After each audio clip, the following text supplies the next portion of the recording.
గెలుపు దక్కితే బాధ్యతగా మసులుకోవాలి. ఆపద ఎదురైతే ఆలోచనతో వెలగాలి. దాని నుంచి బయటపడాలి. ఇప్పుడు తెలంగాణ కాంగ్రెస్ ను చూస్తుంటే అదే అనిపిస్తోంది. దూకుడు పెంచిన ప్రత్యర్థిని అంతే ధీటుగా ఎదుర్కొనేందుకు పక్కా వ్యూహంతో వ్యవహరిస్తున్న తీరు అలాంటి చర్చకే కారణమవుతోంది. సడన్ గా ఈ యూనిటీ బల్బు వెలగడానికి కారణాలేంటి? కలహాల కాపురంగా సాగే కాంగ్రెస్ లో ఈ కలిసి నడుద్దాం అనే కాన్సెప్ట్ ఏంటి? హస్తంలో ఐక్యతారాగం, కష్టకాలంలో కదిలిన కేబినెట్, కేసీఆర్ పై మూకుమ్మడి దాడి, అసంతృప్త స్వరాలు ఆగిపోయినట్టేనా? తెలంగాణలో కాంగ్రెస్ పార్టీ అధికారం దక్కించుకుని 2 ఏళ్లు దాటిపోయింది. అయితే ఈ 2 ఏళ్ల కాలంలో ఎప్పుడూ కనిపించనంత ఐక్యత ఇప్పుడు ఆ పార్టీ నేతల్లో కనిపిస్తోంది. ప్రభుత్వ పెద్దలు మొదలుకొని ఎమ్మెల్యేల దాకా, పార్టీ పెద్దల నుంచి నియోజకవర్గ స్థాయి నాయకుల దాకా అందరూ ఐక్యతారాగం ఆలపిస్తున్నారు. గతంలో మాదిరి కాదు, ఇప్పుడంతా వేరు అన్నట్లుగా ఎన్నడూ లేని యూనిటీని ప్రదర్శిస్తున్నారు. అయితే దీని వెనుక పొలిటికల్ గా బలమైన కారణం లేకపోలేదు. చాన్నాళ్ల తర్వాత మీడియా ముందుకొచ్చిన బీఆర్ఎస్ అధినేత కేసీఆర్ కాంగ్రెస్ ప్రభుత్వంపై తీవ్ర స్థాయిలో విరుచుకుపడ్డారు. కృష్ణా జలాల విషయంలో కీలకమైన విషయాలు ప్రస్తావించిన గులాబీ బాస్ ఒక రకంగా ప్రభుత్వాన్ని ఇరుకుని పెట్టే ప్రయత్నం చేశారు. గతంలో అయితే అన్నింటికీ ముఖ్యమంత్రి రేవంత్ రెడ్డే స్పందించాలన్నట్టుగా ఉండేది వ్యవహారం. కానీ ఇప్పుడు అలా కాదు. మంత్రులంతా ఒక్కొక్కరుగా బయటకొచ్చారు. కేసీఆర్ ప్రెస్ మీట్ పూర్తవగానే కేబినెట్ మొత్తంగా కదిలిందని చెప్పొచ్చు. అలా కేసీఆర్ ముగించారో లేదో అదే మీడియా చిట్చాట్లో కౌంటర్లు విసిరారు సీఎం రేవంత్ రెడ్డి. ఆ వెంటనే మీడియా ముందుకొచ్చిన ఉత్తమ్ కుమార్ రెడ్డి కేసీఆర్ చెప్పినవన్నీ అబద్ధాలంటూ లెక్కలతో సహా వివరించే ప్రయత్నం చేశారు. డ్యామేజ్ కంట్రోల్ కోసం తన వంతు కీలక పాత్రే పోషించారు. ఆ తర్వాత ఇదే విషయమై కేసీఆర్ విమర్శల్ని, ఆరోపణల్ని బలంగా తిప్పికొట్టాలంటూ మిగతా మంత్రులకు, ఎమ్మెల్యేలకు సీఎం రేవంత్ రెడ్డి దిశానిర్దేశం చేశారు. అందుకే ఈ విమర్శల ప్రతిదాడి సీఎం రేవంత్ రెడ్డి, మంత్రి ఉత్తమ్ కుమార్ రెడ్డితో ఆగలేదు. మొత్తం కేబినెట్ కేసీఆర్ పై యుద్ధానికి దిగింది. పొన్నం మాట్లాడారు. ఆ వెంటనే జూపల్లి మొదలుపెట్టారు. వాకిటి శ్రీహరి, సీతక్క ఇలా మంత్రులంతా తమ మాటలకు మసాలా దట్టించేశారు. అంశమేదైనా అసెంబ్లీకొచ్చి మాట్లాడాలి అంటూ సవాళ్లు విసిరారు. తమ తమ పేషీల్లోనో ఆఫీసుల్లోనూ కాకుండా ఏకంగా గాంధీ భవన్కొచ్చి మరీ గులాబీ దళపతికి ధీటైన జవాబిచ్చే ప్రయత్నం చేశారు మంత్రులు. గతంలో కేసీఆర్ లాంటి ఉద్దండ నాయకుడు విమర్శలు చేస్తే దానికి ఇటు నుంచి ముఖ్యమంత్రి స్థాయి నాయకుడే మాట్లాడాలి అన్నట్లుగా కాంగ్రెస్ నేతలు భావించేవారు. కానీ ఇప్పుడు మునుపట్లా కాదు. మూకొమ్మడి దాడితో ప్రతిపక్ష నేతపై ప్రతి విమర్శలతో విరుచుకుపడ్డారు. గంటన్నర ప్రెస్ మీట్లో కేసీఆర్ చేసిన ఆరోపణలు, విమర్శలు కాంగ్రెస్ ప్రభుత్వానికి భారీ డ్యామేజ్ చేస్తాయని ప్రత్యేకంగా చెప్పాల్సిన అవసరం లేదు. అందుకే ఈ విషయంలో ముందుగానే మేల్కొన్న ప్రభుత్వ పెద్దలు అంతా కలిసికట్టుగా ఈ ఉపద్రవాన్ని ఎదుర్కొనేందుకు ముందుకు కదిలారని స్పష్టమవుతోంది. మంత్రులతో పాటు ఎమ్మెల్యేలు, పార్టీ స్పోక్ పర్సన్స్, సీనియర్ నాయకులు తమ తమ స్థాయిలో కేసీఆర్ ను టార్గెట్ చేస్తూనే ఉన్నారు. గాంధీ భవన్ నుంచి మీడియా ముఖంగా గట్టిగానే సమాధానమిచ్చే ప్రయత్నం చేస్తున్నారు. మొత్తానికి హస్తం పార్టీ అంటేనే అస్తవ్యస్తం అనే ప్రచారానికి ఇప్పుడు కాంగ్రెస్ నాయకులు ఫుల్ స్టాప్ పెట్టేస్తున్నారని చెప్పొచ్చు. వారిలో కనిపిస్తున్న కలివిడితనం, వినిపిస్తున్న ఐక్యతారాగం పరిస్థితిని కళ్లకు కడుతోంది. పార్టీలో సన్నాయి నొక్కులు కూడా తగ్గుముఖం పట్టినట్టే ఉంది. అసంతృప్త స్వరాలు సైతం ఈ మధ్యకాలంలో సౌండ్ బాగా తగ్గించేశాయి. పదవుల కోసం అలకపాన్పులెక్కడం, నోటికి ఎంతొస్తే అంత మాట్లాడడం లాంటివి చాలా వరకు తగ్గిపోయాయి. మంత్రి పదవి కోసం ఆశలు పెట్టుకున్న కోమటిరెడ్డి రాజగోపాల్ రెడ్డి, మల్రెడ్డి రంగారెడ్డి వంటి నేతలు మళ్లీ మారు మాట్లాడలేదంటేనే పార్టీలో అంతా సెటరేట్ అయ్యారని అర్థమవుతోంది. ఇప్పుడు కేసీఆర్ రీఎంట్రీతోనే అంతా కుదురుకున్నారని అనుకోవడానికి లేదు. ఎందుకంటే జూబ్లీహిల్స్ ఉప ఎన్నికల నుంచే కాంగ్రెస్ లో ఈ కలిసి నడుద్దామనే కాన్సెప్ట్ పనిచేస్తోంది. జూబ్లీహిల్స్ లో కాంగ్రెస్ ఓడ్డం పక్కా అనే ప్రచారం నుంచి బయటపడి అనూహ్యంగా 25,000 ఓట్ల మెజార్టీతో ఆ పార్టీ అభ్యర్థి విజయం సాధించారంటే కేబినెట్ అంతా కలిసికట్టుగా పనిచేయడమే అన్న అభిప్రాయం ఉంది. ఆ తర్వాత పంచాయతీ ఎన్నికల్లోనూ అదే ఫార్ములాను ఫాలో అయిన హస్తం నేతలు ప్రత్యర్థులను మించి భారీ స్థాయిలో సర్పంచ్ స్థానాలను గెలిపించుకోగలిగారు. పార్టీలో జోష్ మిస్సవ్వకుండా జాగ్రత్త పడ్డారు. ఇప్పుడు గులాబీ బాస్ దూకుడుగా దూసుకొచ్చిన వేళ అదే స్టైల్ ని ఫాలో అయిన కాంగ్రెస్ నేతలు ప్రత్యర్థులు చేస్తున్న ప్రచారాన్ని తిప్పికొట్టడంలో కొంతలో కొంత సక్సెస్ అయినట్టే కనిపిస్తోంది. మరి మున్ముందు ఈ జోష్ పర్యవసానాలు ఎలా ఉంటాయో చూడాలి. ఏపీలో 2024 ఎన్నికలు ఒక సంచలనమైతే అందులో జనసేన సాధించిన 100% స్ట్రైక్ రేట్ మరొక సంచలనం. అందుకే పార్టీ ఏదైనా, నాయకులు ఎవరైనా అటువైపే ఆకర్షితులయ్యారు. పదవి కోసమో, హోదా కోసమో రాష్ట్ర స్థాయి నాయకుల నుంచి నియోజకవర్గ స్థాయి లీడర్ల వరకు అంతా అక్కడికి క్యూ కట్టారు. కానీ ఏ పార్టీ హైకమాండ్ అయినా ఎంతమందికని న్యాయం చేయగలదు, ఎంతమందికని సముచిత స్థానం ఇవ్వగలదు? అందుకే చాన్నాళ్లుగా ఆ వలస నేతలు ఏ హోదా లేకుండానే కాలం గడిపేస్తున్నారు.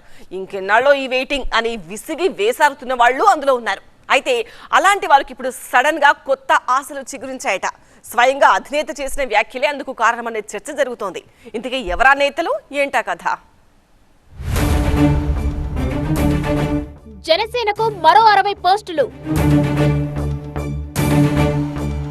ఛాన్స్ దక్కేదెవరికి? నిరాశ మిగిలేదెవరికి? పవన్ ప్రకటనతో ఆశావాహుల్లో అలజడి. 2024లో కూటమిగా బరిలో నిలిచిన జనసేన ఊహించని విజయాన్ని అందుకుంది.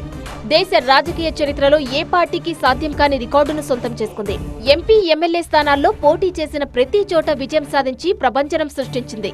గెలిచింది 21 అసెంబ్లీ స్థానాలు, 3 ఎంపీ స్థానాలే అయినా పొలిటికల్ గా కొత్త సెన్సేషన్ ని క్రియేట్ చేసింది. దీంతో ఇతర పార్టీల నుంచి ఇబ్బడి ముబ్బడిగా నాయకులు జనసేన కండువా కప్పేసుకున్నారు. 2019 నుంచి 2024 మధ్య వైసీపీ హయాంలో రాజకీయంగా చక్రం తిప్పిన నేతలు సైతం పవన్ పక్కన చేరారు. రాజకీయ కోణాలు, సామాజిక కోణాలు ఏదైతే ఏంటి, నాయకులంతా తమ భవిష్యత్తును వెతుక్కుంటూ జనసేన జెండా కిందకొచ్చి నిలబడ్డారు. పార్టీ సైతం బలోపేతమే లక్ష్యంగా అందరికీ డోర్లు ఓపెన్ చేసింది. అయితే ఇప్పుడు పదవుల విషయంలోనే చాలా మంది నేతలు తీవ్ర నిరాశతో కుమిలిపోతున్నారు.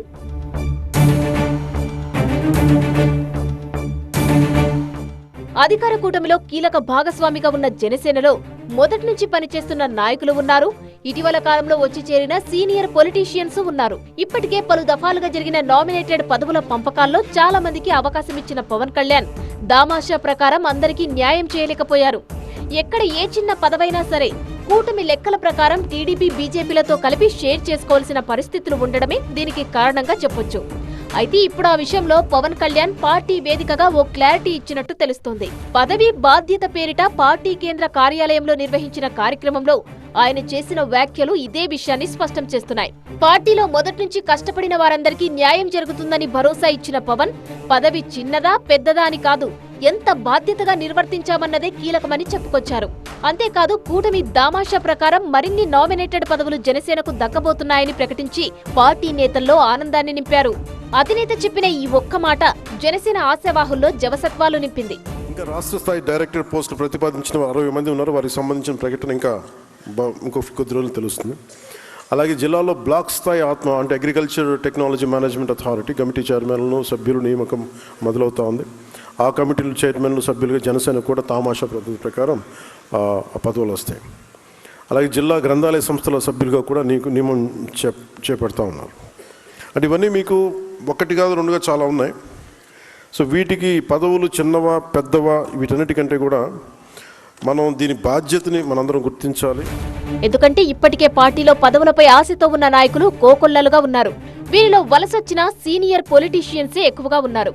మాజీ మంత్రి బాలినేని శ్రీనివాసులు రెడ్డి, సామినేని ఉదయభాను, కిలారు రోసయ్య వంటి కీలక నేతలు ఎన్నికల అనంతరం వైసీపీ నుంచి జనసేనలోకి వచ్చారు. ఉమ్మడి ప్రకాశం జిల్లాలో కాంగ్రెస్ తరపున, వైసీపీ తరపున మంత్రిగా రాజకీయ చక్రం తిప్పిన బాలినేని 2024 ఎన్నికల ఫలితాల తర్వాత పవన్ తో చేతులు కలిపారు. ఆయనకు పార్టీలో కీలక పదవి లేదంటే ఎమ్మెల్సీ, అది కుదరకపోతే కూటమి ప్రభుత్వంలో ఏదైనా కీలక నామినేటెడ్ పదవి దక్కుతుందనే ప్రచారం జోరుగా జరిగింది. పార్టీలో చేరి నెలలు గడుస్తున్నా ఆ దిశగా ఎలాంటి సంకేతాలు కనిపించకపోవడంతో బాలినేని వర్గం కాస్త నిరాశతో ఉందన్న ప్రచారమూ ఉంది.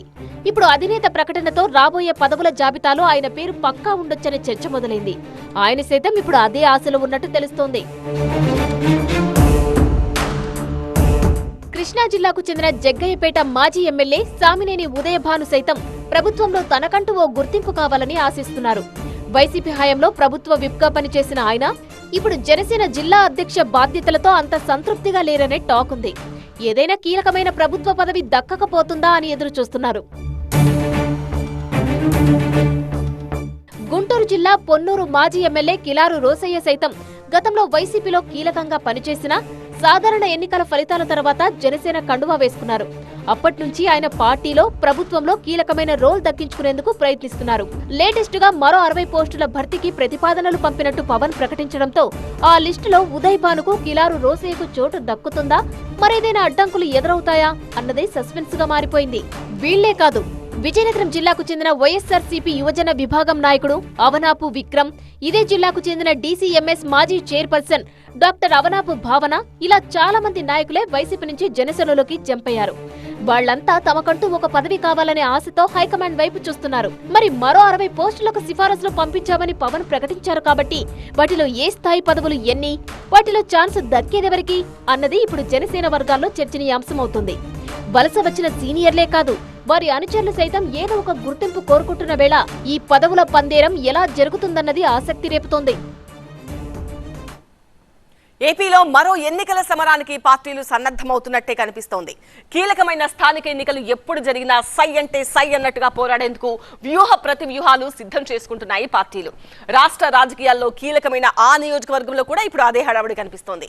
ఒక ముఖ్యమైన అంశం చుట్టే అక్కడి రాజకీయాలు తిరిగేలా కనిపిస్తున్నాయి. మామూలు అంశంలాగే కనిపిస్తున్నా పొలిటికల్ గా అగ్గిరాజేస్తోందట. అక్కడ మిర్చికి ఎంత ఘాట్ ఉంటుందో ఈ విషయం కూడా అంతే హాట్ అంటున్నాయట అక్కడ రాజకీయ వర్గాలు. ఇంతకీ అదేంటో చూద్దామా?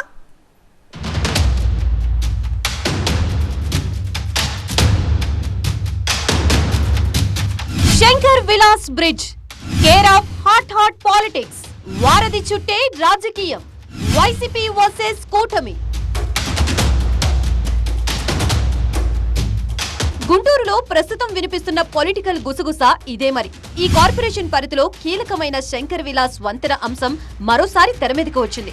ఈ ముచ్చట మరి అంత పవర్ఫుల్లా అంటే పరిణామాలు చూస్తే అంతేగా మరి అంటున్నాయి రాజకీయ వర్గాలు. ఈ విషయంలో అటు వైసీపీ ఇటు టీడీపీల మధ్య మాటల యుద్ధం నడుస్తోంది. గుంటూరు ఈస్ట్, గుంటూరు వెస్ట్ నియోజకవర్గాలతో పాటు ప్రత్తిపాడు మండలం, గుంటూరు రూరల్ మండలాన్ని కలుపుతూ ఏర్పడిన గుంటూరు కార్పొరేషన్ పరిధి అదే స్థాయి రాజకీయ ప్రాధాన్యతను కలిగి ఉంది. మొత్తంగా 3 నియోజకవర్గాల సమాహారంగా ఉన్న గుంటూరు కార్పొరేషన్ లో పురాతన బ్రిడ్జ్ వ్యవహారం రాజకీయంగా దుమారం రేపుతోంది. ఈస్ట్ వెస్ట్ నియోజకవర్గాల్ని కలిపే శంకర్ విలాస్ బ్రిడ్జ్ నిర్మాణంపై రాజకీయ పార్టీలు ప్రత్యేకంగా దృష్టి పెట్టడమే దీనికి కారణంగా తెలుస్తోంది.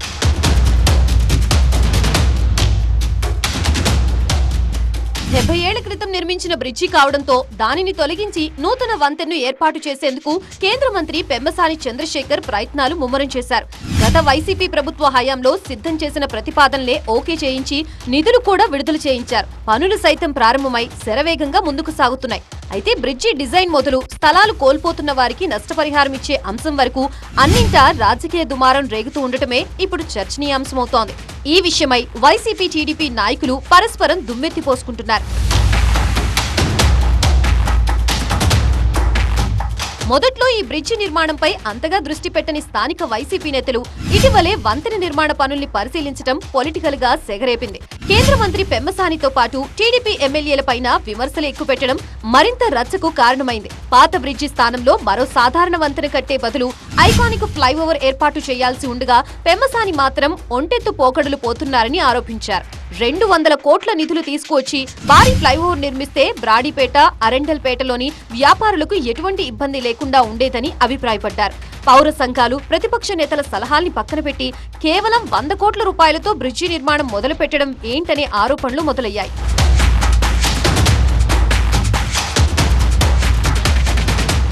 శంకర్ విలాస్ బ్రిడ్జి విషయంలో వైసీపీ ఆరోపణల్ని కూటమి నేతలు ఖండఖండాలుగా ఖండించేశారు. గత 5 ఏళ్ల పాలనలో కొత్త వంతెన నిర్మాణం గురించి పట్టించుకొని వైసీపీ నేతలు ఇప్పుడొచ్చి దుష్ప్రచారం చేస్తున్నారని మండిపడ్డారు.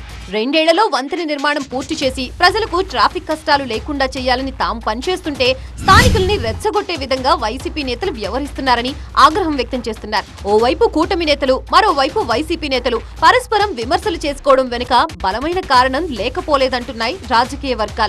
రానున్న కార్పొరేషన్ ఎన్నికల్లో లబ్ధి పొందేందుకే శంకర్ విలాస్ బ్రిడ్జి చుట్టూ రాజకీయం చేస్తున్నారనే అభిప్రాయం వ్యక్తమవుతోంది.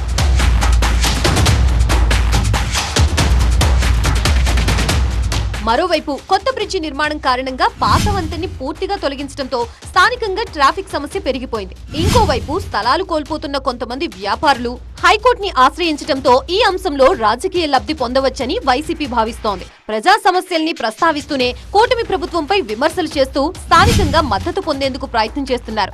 అయితే వైసీపీ ఎత్తుగడని ముందే పసిగట్టిన కూటమి పార్టీలు మూకుమ్మడిగా ఎదురుదాడి చేస్తున్నాయి. అధికారం చేతిలో ఉన్నప్పుడు అవినీతికి పాల్పడిన వైసీపీ నేతలు ఇప్పుడు స్థానిక సంస్థల ఎన్నికల కోసమే హడావిడి చేస్తున్నారంటూ రివర్స్ కౌంటర్లు వేస్తున్నారు.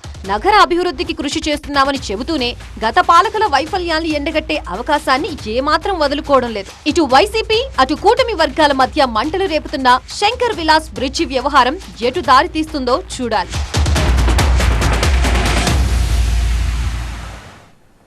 గతంలో ఆయన అధినేతకు సోదరుడు మాత్రమే, కానీ ఇప్పుడు పార్టీలో కీలక నేత, పెద్దల సభలో పార్టీ తరపున సభ్యుడు, కాబోయే మంత్రి అనే ప్రచారం కూడా జరుగుతోంది. అయితే వచ్చేసారి ప్రత్యక్ష ఎన్నికల్లో పోటీ చేయాలని ఆయన ఉవ్విళ్ళూరుతున్నారట. అందుకే ఇప్పటి నుంచే కసరత్తు ముమ్మరం చేసినట్టుగా కూడా గుసగుసలు వినిపిస్తున్నాయి. అందుకే ఏపీలోని ఆ ఇలాఖాపై కన్నేసినట్టు కూడా రాజకీయ వర్గాలు, పార్టీ వర్గాలు గట్టిగా మాట్లాడుకుంటున్నాయి. ఇంతకీ ఎవరా నేత, ఏంటా కథ? ఉత్తరాంధ్రపై జనసేన ఫోకస్. నాగబాబుకు సెగ్మెంట్ సెలెక్ట్ చేశారా? ఎచ్చర్లలో పోటీకి ఎమ్మెల్సీ ఆసక్తి. క్యాంప్ ఆఫీస్ కూడా ఏర్పాటైపోయిందా? ఉత్తరాంధ్ర రాజకీయాలపై ఫోకస్ పెంచింది 100% స్ట్రైక్ రేట్ పార్టీ జనసేన. ఉభయ గోదావరి జిల్లాల తర్వాత ఆ పార్టీకి ఎక్కువ ఆదరణ ఇక్కడే కనిపిస్తూ ఉండడంతో మరింత బలపడేందుకు వ్యూహరచన చేస్తోంది. 2024 ఎన్నికల్లో ఆ పార్టీ గెలిచిన 21 అసెంబ్లీ సీట్లలో 6 స్థానాలు ఈ 3 ఉత్తరాంధ్ర జిల్లాల నుంచి దక్కాయి. కాబట్టి ఆ జోష్ ని రెట్టింపు చేసుకోవాలన్న ఉత్సాహంతో ముందుకు వెడుతోంది పవన్ పార్టీ. అగ్రనేత నాగబాబు ఆ బాధ్యతను భుజాన వేసుకున్నట్టు ప్రచారం జరుగుతోంది. శ్రీకాకుళం జిల్లాలోని పాలకొండ, ఎచ్చెర్ల, పాతపట్నం స్థానాలపై జనసేన ఎక్కువగా దృష్టి పెట్టినట్టు రాజకీయ వర్గాల్లో గుసగుసలు నడుస్తున్నాయి. ప్రస్తుతం ఎమ్మెల్సీగా ఉన్న జనసేన ప్రధాన కార్యదర్శి నాగబాబు 2029 సార్వత్రిక ఎన్నికల్లో పోటీకి సై అంటున్నారట. అందుకోసం తగిన నియోజకవర్గంగా ఎచ్చెర్లను ఎంపిక చేసుకున్నట్టు తెలుస్తోంది. ఈ ఉత్తరాంధ్ర జిల్లాలో అప్పుడే తన క్యాంప్ ఆఫీస్ ని కూడా ప్రారంభించారట. జరుగుతున్న ప్రచారంలో వాస్తవం ఎంతో తెలియదు గానీ అదే నిజమైతే ఆ నియోజకవర్గంపై నాగబాబు ప్రత్యేక ఫోకస్ పెట్టడానికి బలమైన కారణాలే ఉన్నట్టు తెలుస్తోంది. ఎచ్చెర్ల నియోజకవర్గం శ్రీకాకుళం జిల్లాకి ముఖద్వారం లాంటిది. 16వ నంబర్ జాతీయ రహదారి ద్వారా రాష్ట్రంలోకి వచ్చే ఇతర జిల్లాల వారు సైతం ఎచ్చెర్ల నియోజకవర్గాన్ని టచ్ చేయాల్సి ఉంటుంది. ఫార్మా హబ్ గా, ఎడ్యుకేషన్ హబ్ గా ఉన్న నియోజకవర్గం కూడా ఇదే. నాడు జిల్లాల పునర్విభజనలో భాగంగా ఎచ్చెర్ల నియోజకవర్గాన్ని విజయనగరం జిల్లాలో కలిపే ప్రయత్నం జరిగిన జిల్లా వాసుల నిరసనలతో వెనక్కి తగ్గాల్సి వచ్చింది. అంతటి ప్రాధాన్యం ఉన్న నియోజకవర్గం కాబట్టే ఎచ్చెర్లపై జనసేన ఎక్కువగా కాన్సన్ట్రేట్ చేస్తోంది. ఇక్కడ పార్టీని బలోపేతం చేయడం ద్వారా 2029కి లైన్ క్లియర్ చేసుకోవాలనుకుంటోంది. అందుకే ఎమ్మెల్సీ నాగబాబుని రంగంలోకి దించినట్టు తెలుస్తోంది. వచ్చే ఎన్నికల్లో ఆయన ఇక్కడి నుంచే పోటీ చేస్తారట. నిప్పు లేనిదే పొగరాదన్నట్టు ఇటీవల ఎచ్చెర్ల నియోజకవర్గంపై నాగబాబు చూపిస్తున్న స్పెషల్ ఇంట్రెస్ట్ కూడా అదే నిజమని చెప్తోంది. తరచూ నియోజకవర్గంలో పర్యటిస్తున్న ఆయన అక్కడి ప్రజా సమస్యలపై దృష్టి పెట్టి వాటి పరిష్కారానికి తన వంతు కృషి చేస్తున్నారు. అంతటితో ఆగకుండా తనకంటూ ప్రత్యేకంగా ఒక ఆఫీస్ ని కూడా ఏర్పాటు చేసుకున్నారు. గత నెల నియోజకవర్గంలోని లావేరు మండలంలో పర్యటించిన ఆయన మడ్డువలస కాలువ నిర్మాణ పనులను పరిశీలించారు. స్థానిక రైతులతో సమావేశమై వారి సమస్యలపై ఆరా తీసి పరిష్కారానికి కృషి చేస్తానంటూ హామీ ఇచ్చారు. సరిగ్గా అదే సమయంలో సుభద్రాపురం లావేరు రోడ్లో 20 సెంట్ల స్థలంలో క్యాంప్ కార్యాలయాన్ని ప్రారంభించారు. 40 రోజుల వ్యవధిలోనే మళ్లీ రెండోసారి ఎచ్చెర్ల నియోజకవర్గంలో పర్యటించిన నాగబాబు జిల్లా జనసేన పార్టీ క్రియాశీల సభ్యులతో ప్రత్యేకంగా సమావేశమయ్యారు. ఇలా ఉన్నట్టుండి నాగబాబు ఎచ్చెర్లపై ఇంతలా ఫోకస్ చేయడం సహజంగానే పొలిటికల్ చర్చకి దారితీసింది. ఎచ్చెర్ల తూర్పు కాపులకు పట్టున్న నియోజకవర్గం. అటు విజయనగరం జిల్లాకి, ఇటు శ్రీకాకుళం జిల్లాకి వారధిలా ఉంటుంది. విశాఖ నుంచి 67 కిలోమీటర్ల దూరంలోనే నియోజకవర్గం ప్రారంభమవుతుంది. కాబట్టి అన్ని విధాలా తన విజయానికి ఈ స్థానం కలిసి వస్తుందని నాగబాబు భావిస్తున్నారట. 2029 ఎన్నికల కోసం ఇప్పటి నుంచే గ్రౌండ్ ప్రిపేర్ చేసుకుంటున్నారని టాక్. అయితే ఈ ప్రచారం ఉత్తుత్తిదేనని కొట్టిపారేస్తున్నారు నాగబాబు. ఎమ్మెల్సీగా రాష్ట్రంలో ఏదైనా ఒక నియోజకవర్గాన్ని నోడల్ గా ఎంపిక చేసుకుని పని చేయాలని ప్రభుత్వం ఆదేశాలు జారీ చేయడంతోనే తాను ఇక్కడికి వచ్చాను అని చెప్తున్నారు. అలా ఉత్తరాంధ్ర జన సైనికులకు కూడా దగ్గరగా ఉండే అవకాశం దొరికిందని చెప్తున్నారు. అయితే తనకు ప్రత్యక్ష ఎన్నికల్లో పోటీ చేసే ఉద్దేశం లేదంటూనే ఎన్నికల నాటికి పరిస్థితి ఎలా ఉంటుందో చెప్పలేం కదా అంటూ నాగబాబు వ్యాఖ్యానించడం ఇప్పుడు చర్చనీయాంశంగా మారింది. నిజానికి 2019లోనే ప్రత్యక్ష ఎన్నికల బరిలోకి దిగారు నాగబాబు. నర్సాపురం పార్లమెంట్ స్థానం నుంచి పోటీ చేసిన ఆయన 3వ స్థానంతో సరిపెట్టుకోవాల్సి వచ్చింది. ఆ ఎన్నికల్లో 21.31% ఓట్లు సాధించిన నాగబాబు ఆ తర్వాత జనసేన పార్టీ కార్యక్రమాలకే పరిమితమయ్యారు. 2024లో అనకాపల్లి ఎంపీ స్థానంలో పోటీకి నాగబాబు పేరు తెర మీదకొచ్చినా ఆయన ఆసక్తి చూపలేదట. కూటమి ప్రభుత్వం అధికారంలోకి వచ్చాక 2025లో శాసనసభ్యుల కోటా ఎమ్మెల్సీగా ఎన్నికై చట్టసభలో అడుగుపెట్టారు.